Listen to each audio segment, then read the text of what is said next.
The fifth grade phase, the phase when friends are best friends. Games are for competition, and your confident kid will insist, "I've got this." You've made it to the finish line of the elementary phase of parenting. But you still have 52 weeks to enjoy your confident kid before they go to middle school and become, well, middle schoolers. And there's still so much to look forward to this year. Your fifth grader still needs approximately 10 to 11 hours of sleep each night. You may also notice early signs of puberty. Acne, mood swings, rapid growth. I know, I said this phase was fun, and it is. Socially, your kid enjoys problem solving.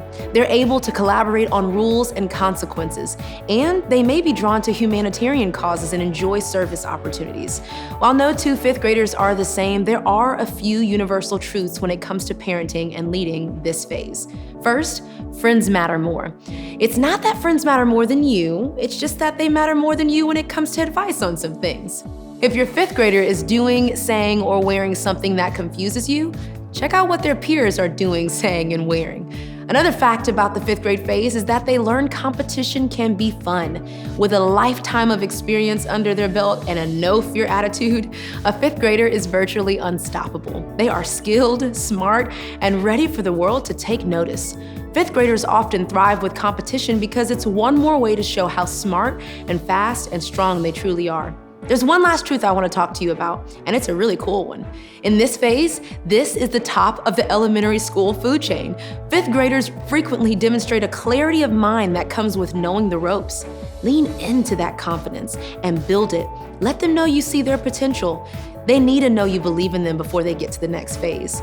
There's no such thing as an overly confident middle schooler. So on the days when your kid may be feeling anxious or worried, ask what you can do to help. Encourage persistence over performance and constantly remind them, you've got this. They are gaining the confidence they will need for the phases to come. In the fifth grade phase, you all have a specific role. Your role is to engage their interests. Your fifth grader can understand different points of view, empathize with others, and negotiate like a champ. That means one thing. Your influence is shifting. Your kid still needs you, but they are beginning to need you in a different way. And if you want to engage their interests, then include peers, coach relational skills, and help your kid develop healthy friendships. It's important to keep in mind that your fifth grader thinks like a scientist. The way they process information best is when you give them challenges. Pay them to learn new skills. Challenge them to see who can finish a book the fastest. Make chores interesting by offering some sort of incentive. Leaders, when you're engaging this age in a conversation about faith, be specific about how trusting God looks in real, everyday life.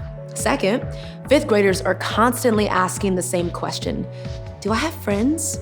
Nothing, absolutely nothing matters more to a fifth grader than knowing they have friends.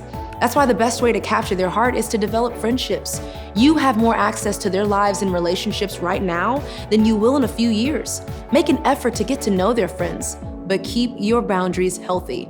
This should come as no surprise, but fifth graders are motivated by fun. You coach this motivation when you invite others to join in. Besides the late nights, the messes, and the empty refrigerators, what's more fun than a good sleepover? One exciting development in this phase is a fifth grader's ability to process information in a more complex manner.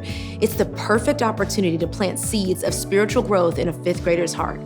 This year, you will provoke discovery so your child will trust God's character and experience God's family. In this phase where friendships matter more, so does your kid's faith community. As your kid gets ready to move into your church's youth ministry, look for ways to prioritize their church connection and continue having faith conversations at home. Your fifth grader is well aware by now of the habits and routines that make your family work. So make church a priority, but don't let it be the only time you talk about faith. Talk about God as you go about your day. Begin by incorporating faith into daily routines. You do that when you talk about the Bible. Say things like, have you read anything interesting in the Bible lately? Give them permission to ask hard questions. Say things like, sometimes it's hard for me to have faith too, but I know that we can trust God no matter what. You can also talk about how you manage finances as a response to God. Say things like, our family sets aside 10% of what we make to give to our church.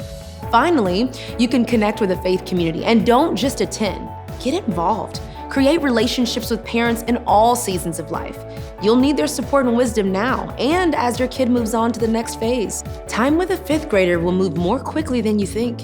In fact, there are approximately 416 weeks from the time a fifth grader turns 10 until they leave home and move on to what's next. Remember, it's just a phase, so don't miss it.